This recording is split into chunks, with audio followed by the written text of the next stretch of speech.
Hi everyone, welcome to my channel. आज हम बात करने वाले हैं कंप्यूटर साइंस की एक ऐसी ब्रांच के बारे में जो आजकल बहुत ही ज़्यादा चर्चा में है। आज हम बात करेंगे आर्टिफिशियल इंटेलिजेंस के बारे में। अगर इंटेलिजेंस की बात करें तो अभी कुछ साल पहले तक इंसान को ही सबसे ज़्यादा बुद्धिमान माना जाता था।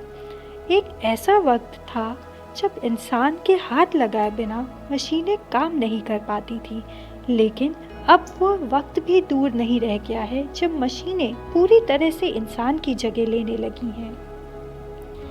क्या कभी आपके दादी बाबा वाली पीढ़ी ने सोचा होगा कि आगे चलकर इंसान खुद को ही टक्कर देने वाली कोई मशीन बना के खड़ा कर देगा? नहीं ना, लेकिन आज ये हो रहा है और हम सब इसका आए दिन खूब इस्तेमाल भी कर रहे हैं। जो हम लोग कभी सोच भी नहीं सकते थे, साइंस ने वह कर दिखाया और आने वाले वक्त में साइंस हम लोग को क्या क्या दिखाएगा इसका तो हम और आप अंदाज़ा भी नहीं लगा सकते। तो चलिए अब जानते हैं आर्टिफिशियल इंटेलिजेंस के बारे में। आखिर ये है क्या? ये दो शब्दों को जोड़ के बनता है आर्टिफिशियल और इंटेलिजेंस। इसका अगर सिंपल सा मतलब निकाला जाए तो इसका ये मतलब निकलता है कि इंसानों द्वारा बनाई गई मशीनें जो कि उन्हीं की तरह बुद्धि रखती हों और उन्हीं की तरह काम भी करती हों। सभी ने रोबोट और टर्मिनेटर जैसी मूवीज़ तो देखी ही होंगी। ये सब आर्टिफिशियल इंटेलिजेंस पे ही आधारित है। सबसे अच्छा और सरल सा इसका उदाहरण है आपके फ़ोन का गूगल असिस्टेंट या फिर एप्पल का सीरी, जहाँ पे आपके सारे सवालों का जवाब ये मशीनें देती हैं, कोई मनुष्य नहीं। आप जो भी पूछते हैं आपको उसका जवाब मिल जाता है। यहाँ तक आपको फ़ोन को हाथ तक लगाने की ज़रूरत नहीं पड़ती है। आपके एक आवाज़ में गूगल असिस्टेंट या फिर सीरी आप जिसको फ़ोन लगाने को कहते हैं वह उसको फ़ोन लगा देता है। आप YouTube पे जिस तरह की वीडियोस देखते हैं, आपको YouTube उसी से रिलेटेड वीडियोस क्यों रिकमेंड करता है? क्या आपने ये कभी सोचा है? और वैसे ही आप ऑनलाइन शॉपिंग करते हैं या फिर आपको कोई चीज़ उसमें पसंद आ जाती है ऑनलाइन शॉपिंग करते वक्त, तो आपको कुछ भी काम करते वक्त उसी से रिलेटेड एडवर्टीज़मेंट्स क्यों दिखते हैं? ये सब और कुछ नहीं, आर्टिफिशियल इंटेलिजेंस का कमाल है। आप जो सोच रहे होते हैं वैसे ही मशीन्स भी सोच रही होती हैं और आपको आपके हिसाब की ही चीज़ें दिखाई देती हैं। हम लोग अक्सर गूगल मैप्स का इस्तेमाल करते हैं, ये भी आर्टिफिशियल इंटेलिजेंस ही है। हमारे लोकेशन को ट्रैक करके हमें सही रास्ते से अपना डेस्टिनेशन तक पहुंचाती है। पहले के टाइम पे अगर किसी को कोई नई जगह पे जाना होता था तो वह रास्ते में उसको जितने लोग मिलते थे वह उससे पूछते पाछते अपनी डेस्टिनेशन तक पहुंच जाता था। लेकिन आज गूगल मैप्स ने काम इतना आसान कर दिया है कि आप दुनिया के किसी भी कोने में हो, आपको किसी से भी रास्ता पूछने की ज़रूरत तक नहीं पड़ेगी। बस आपके पास एक स्मार्टफोन और इंटरनेट कनेक्शन होना चाहिए, जो आजकल लगभग सभी के पास है।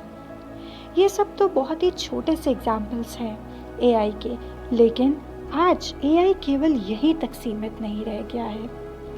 वह वक्त भी अब धीरे धीरे आ ही गया है जब इंसान की सर्जरीज भी डॉक्टर्स की जगह ये मशीन्स कर रही हैं। इनफैक्ट बहुत से ट्रायल्स और सक्सेसफुल सर्जरीज हो भी चुकी हैं और हो भी रही हैं और आने वाले वक्त में तो ये बहुत ही चर्चित हो जाएंगी। आप सब लोग ने टेस्ला का नाम तो अब सुन ही लिया होगा। टेस्ला के इंडिया आने का इंतज़ार भी बहुत ज़ोरों से हो रहा है। टेस्ला की बनाई हुई कार्स भी आर्टिफिशियल इंटेलिजेंस का ही यूज़ करती है। यही वजह है कि वह इतनी महंगी क्यों पड़ती हैं। हर चीज़ के फ़ायदे और नुकसान दोनों होते हैं, इसके भी हैं, लेकिन अभी हम लोग केवल अंदाज़ा लगा सकते हैं कि पूरी तरह से इसके आने के बाद क्या होगा। असल में क्या होगा वो तो तभी पता चलेगा जब पूरी तरह से मशीन्स इंसानों की जगह ले लेंगी। बस देखना ये है कि इसके नुकसान ज़्यादा होंगे या फिर फ़ायदे। देखते हैं इनके कुछ फ़ायदे। सबसे बड़ा फ़ायदा तो इसका ये होगा कि इंसान की तरह ये मशीन्स थकेंगी नहीं और उन्हें भूख प्यास भी नहीं लगेगी। इंसान तो बहुत गलतियाँ करता है, लेकिन मशीन्स गलतियाँ नहीं करती। वक्त की बहुत बचत होगी, सारे काम बहुत ही आसानी से हो जाएंगे। लेकिन अब गौर करने वाली बात ये है कि इन मशीन्स को पूरी तरह से यूज़ में लाने के लिए और फिर उनको मेंटेन करने के लिए कितना खर्चा आएगा। क्या इतनी आसानी से ये सब अच्छे से मेंटेन हो पाएगा, और अगर हो भी पाएगा तो कब तक?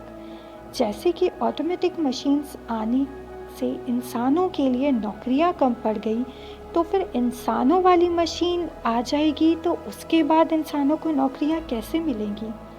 और जिनको मिल भी जाएंगी तो क्या इन नई चीज़ों को समझने में और अपनाने में उनको कितना वक्त लग जाएगा? और सबसे बड़ी सोचने वाली बात तो ये है कि अगर ये मशीन्स हम इंसान से भी आगे निकल गई, तब इंसानों का क्या होगा?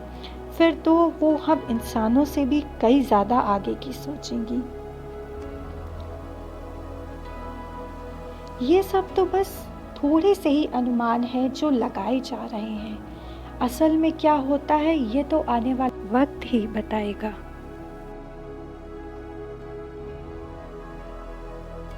ऐसे और वीडियोस के लिए इस चैनल को सब्सक्राइब करना ना भूलें।